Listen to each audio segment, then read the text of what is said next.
So we're here, we're making a regularly scheduled visit to the orphanage. We come out here every 6 weeks or so. Come out to play with the kids, you know, kind of put a little excitement in their lives. What's up, buddy? And they kind of put the excitement in our lives.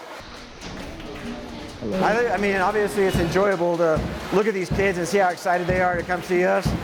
And ultimately it gives me a perspective on my life and the things that I have in my life, and to be thankful for what I do have in my life, because you see how happy these kids are with what they have, and I've got no reason to not be happy with what I have. They really appreciate your visits. And actually, because of the rain, they came knocking at my door. Each one will come, "Uncle, are they going to come? Uncle, are they going to come?" I said, "You prepare yourselves and wait." So when you announce your visits and I tell them, they start counting. They start counting the days until your next visit. That's right. It's a benevolent center, so we receive no payment. The basic workers are the director and his wife, and then myself and my wife. Yes, at the moment we have 74 children. The age is maybe from near 0 up to about 22, 23, 24. We have the orphanage section, but we have a system of rehabilitation and reinsertion. We help them, you know, find their feet, and then we put them into professional training. When they're okay, they go.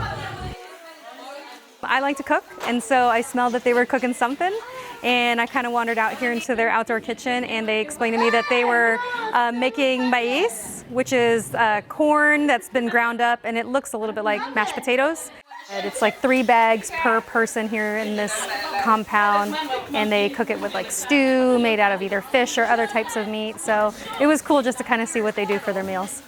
You know, I'm so glad that the rain didn't stop us from visiting this orphanage, because sometimes, you know, that could be a problem out here with the drainage systems the way they are and the flooding and everything. So I'm super grateful that we were able to come out. Just as the coordinator said, is that it's not just a simple visit for these kids. The fact that we're here and we're giving them each love that they just aren't getting right now. There's just so many of them that for us to do that is a great honor. It's nice to see, you know, what we give and how appreciative they are, and so excited, because I mean, I can only imagine living here as an orphan, and what they probably deal with on a daily basis is nothing like we as Americans ever have to deal with. So even in our orphanages, they're dealing with something completely different. We express our profound appreciation. We don't have the words to express what we really get from you, because some of these children take you like their parents, because they've been here, nobody comes to visit them, and then suddenly somebody comes who has time to play with them, time to, you know, distribute clothing. It really plays really on the development, social development, moral development of the children. And even apart from that, your material gifts and donations help so much. There are things, usually the things you bring are things we really, really need. We say a big thank you. We have no way to repay you back, but we pray that the Eternal One reward you for your every effort.